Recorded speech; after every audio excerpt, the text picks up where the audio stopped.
Hi, I'm Marty Nemko. In this current experiment that I'm doing, um, I am trying to play both the counselor and the counselee in a typical career counseling situation. Uh, the most recent video was one in which the client was looking to find a career. In this one, I'm going to role play both sides of this. In this case, the client wants to land a good job.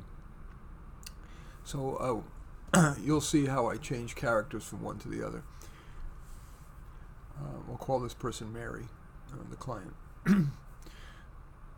So Mary, I'm really glad that you decided to focus on getting a job as a fundraiser for a nonprofit you believe in, the National Association of Gifted Children, and other associations for gifted children.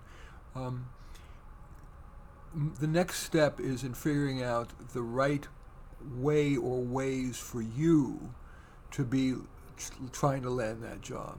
Some people are best by using their existing network. Some are best by answering ads. Some are best by reaching out and creating more of a network. Others are better off using headhunters, at least as a part of the equation. And some are have the gift and motivation to directly contact employers that they'd love to work for that are not advertising a job, so they can get a job created for them. So as I tick off those, Mary, which does your intuition and your past experience in looking for jobs or making connections or getting what you want in general, which have worked better for you?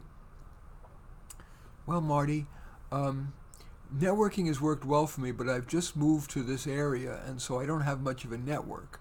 So, back to me.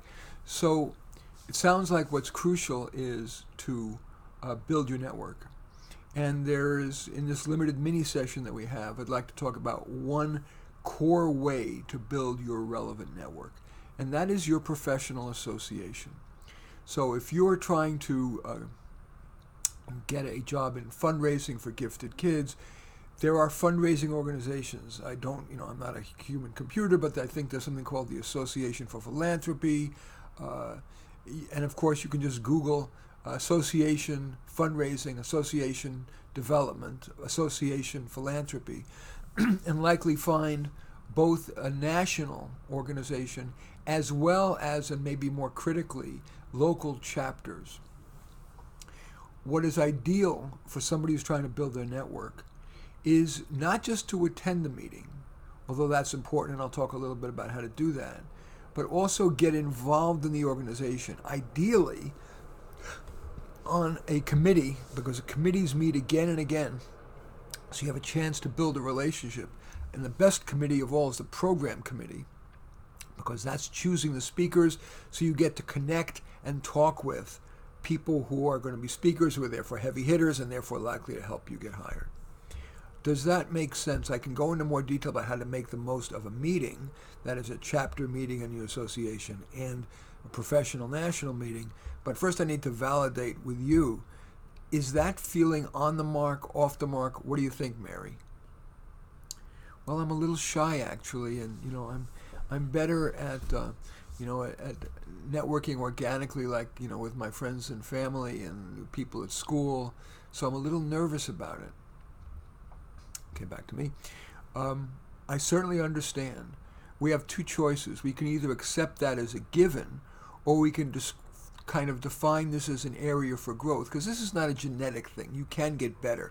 You may not ever be great at it, but you can, most people, and I sense you can be one of them, can get good enough to use it successfully, because better or worse, unfortunately, it's not enough that you're good at what you do, but you have to know people, and especially you who's trying to, change careers into a new field of fundraising, because you were a classroom teacher before. It's particularly important that you have people who like you enough to champion you, even though you don't have previous experience. Are you willing to give that a shot? Well, Mary, Well, it can't hurt to at least talk about it a little bit. So let's do that, and I'll kind of let the idea ferment in my brain and maybe practice at home. That sounds great. So, um, Mary, do you want to ask me a question first? I'd always rather the knowledge come from the client, because that's where she or he needs uh, to learn something or grow. Mary, is there some aspect of this kind of networking that you want to talk about? Well, I can go to these meetings, and they're not going to let me be on the program committee right away. I don't even know what to say after I say hello, or stand there waiting, hopefully somebody's going to come to me. It's a great question, Mary. So let me give you a 1-minute lecture on, I think, what works really well in doing that. Let's say you're going to a chapter meeting of the Association for Philanthropy or whatever. Come early to the meeting. And this could be a wine and cheese thing, or any of these kind of mixers, the coffees at dinner. Come early. Or even this can apply to even the seminars that exist, or workshops, or before the speaker at a local chapter meeting, or before a seminar at the meeting of the National Association. Come early and just show your physical openness. Kind of don't stand off facing away, just putting your head into the wine and cheese. Kind of survey the room for people who your intuition, and sometimes these intuitions are pretty good, feel like somebody nice and perhaps well connected. Usually that's somebody, for example, somebody who's 20 is probably not going to be that well connected. But somebody who's 40 who has a look of friendliness, and you somehow just feel like maybe there'd be a potential connection. If you're too shy to walk over to them, then kind of just stand within, like, maybe 15 feet away within eye range. And if that person establishes eye contact with you, try to look them in the eye for a moment. Don't stare, it'll seem psychotic. And then hopefully they'll come to you. If not, if they give you any kind of a nonverbal vibe that it's okay, see if you can muster the courage to say, "Hi, I'm Mary Jones. I'm new at this organization. I'm thinking about making a transition into fundraising, and I'm a little scared because I've just been a classroom teacher." Note the candor in that. You're not saying you're a basket case, but you're admitting the human instead of the usual sales pitch that people make. You're kind of opening the door for some more vulnerability, and of course to have a conversation. You're not asking right away, "Can you give me a lead?" But you're expressing what your situation is. And very often, if you can do that, of course, a lot of the time it's not going to work. But more often than you might expect, it can open doors. You can get leads. And that is often a great way to build your network, even if you're not on a committee. But then having attended the meeting, getting to talk with people, then very often you can get on a committee, and then you therefore do get to see people who are involved in the professional association on an ongoing basis, and that can open doors. Back to Mary. But gee, that sounds like it'd take a long time. I really would love to get a job now. I wish I could tell you that there is any one method that's going to help you get a job right now. Unfortunately, it takes months often to land a job. And even if you're in the interview process these days, because employers are so terrified of hiring the wrong person for legal, if not substantive reasons, they make you go through 3-4 rounds of interviews. So this is not necessary. Sometimes, I've had clients who get a job in a week. Just the timing is right, the connection is right, but assume it's going to take you a few months. But if you do that, that can be an invaluable way to land a job, expand your network, and also get more competent. You get to go to these meetings and you're learning more. You can make friends. You need to feel good about going to the meeting, even if you don't necessarily make a job connection. Is that, not Mary, is that all, is that really what I need to do to get a job? That tends to be a major one, especially since networking has worked well for you before. You're just in a new geographic area now. But also the truth is that a certain percentage of jobs, especially the more entry-level jobs like you're applying for, a first-level fundraiser, are filled through the ads. But because it's so easy for an employer to attract hundreds of applicants, from an ad on Indeed.com or Craigslist.com or LinkedIn.com. You really have to be pretty darn good at creating and responding well to the ads. Mary. Yeah, okay, but what do I really need to remember? What's the most important things? Well, it's a couple things. You really are wasting your emotional energy and time and more likely to get frustrated and give up if you're applying for jobs where you're not at least, where if you put yourself in the shoes of the employer you would say, yeah, that would make I'd want to interview this Mary Jones for this job. So do a good job of curating. In your case, look at the various philanthropy websites. Look at the National Association of Gifted Children websites. Look at Hoagie's Gifted. Look at all of the gifted related, the Davidson Center for the Gifted. Duke University has one. I don't know how geographically mobile you are. Certain universities, like the University of Connecticut, have a Center for the Gifted. The University of Iowa has one. So, look at the various places you might love to be a fundraiser for and see if there are advertised jobs. Because very often if the jobs are advertised there, they may not be advertised on the mega sites like Indeed and LinkedIn, where zillions of people see the ad and therefore, you may be competing with more people. But in any case, be thorough. Look at the major sites and look at the individual websites of the places you'd like to work. And then if you feel you're a pretty darn good fit, not to be perfect, but pretty darn good fit, you want to, in your cover letter, say that you are, I'll just give you a mock cover letter.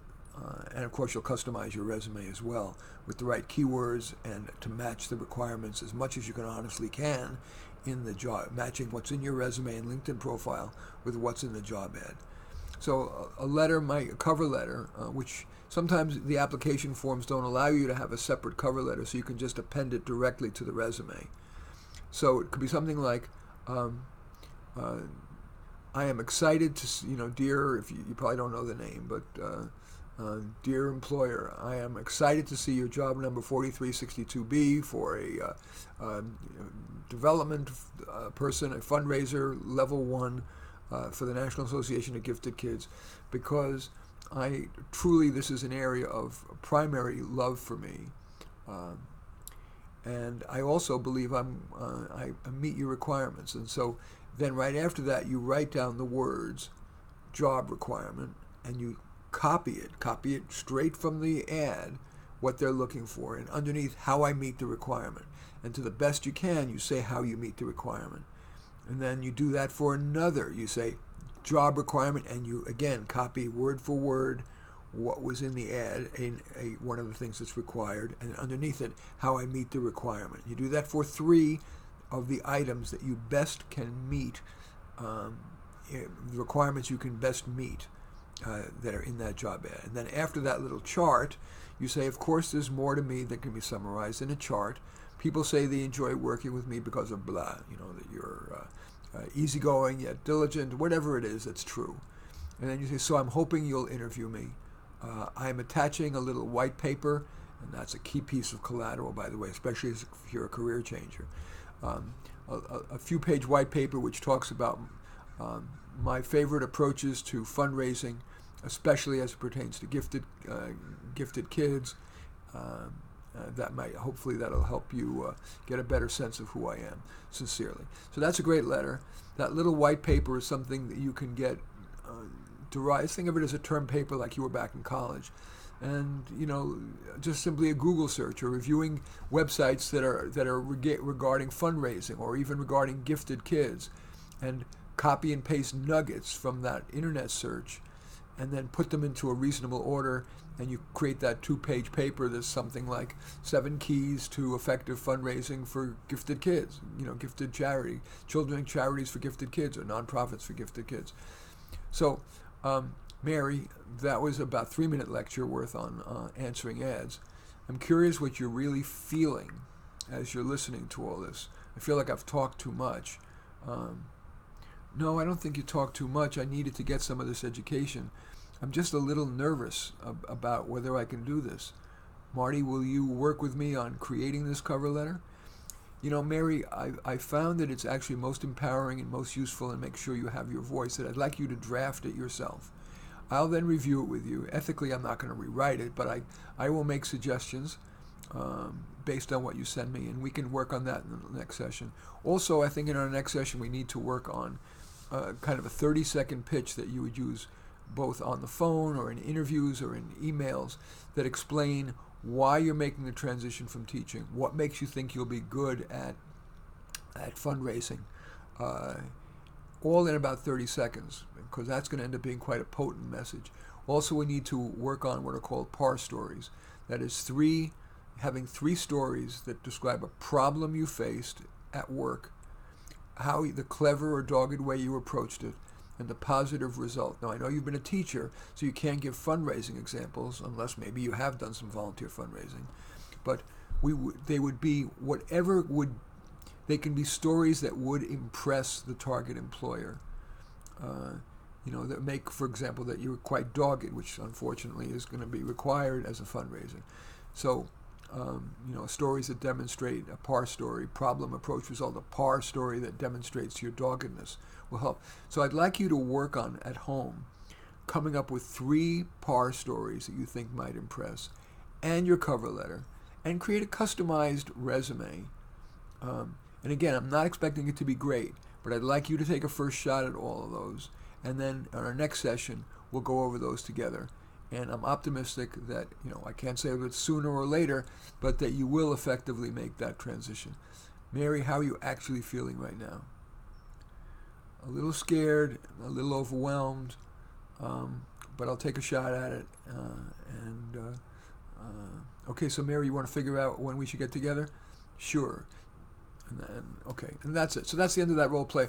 That's a kind of a mini session. It wouldn't be quite as compressed and overwhelming, but for purposes of the video, I wanted to cram as much as I could in a reasonable amount of time. It's already 17 minutes. So that's, I think, the only part that is utterly unrealistic. This might accrue over a 2-hour session or a couple of sessions, but hopefully this is useful to you, whether you're a job seeker or you're a career counselor, or even perhaps some of these techniques that I used may be applicable beyond counseling in general. Who knows? But in any case, I do thank you for watching. I'm Marty Nemko. Feel free to give us a thumbs up, or if needed, a thumbs down. Comments are especially welcome, because this is a new experiment, this idea of playing 2 roles. I'd like to know if you think it works, how it might be improved, and so on. And of course, there's a share button if you're so inclined to hit the share button and share this on your social media, or to subscribe to my channel. I would certainly be appreciative of that. In any event, again, I thank you for watching. I am Marty Nemko.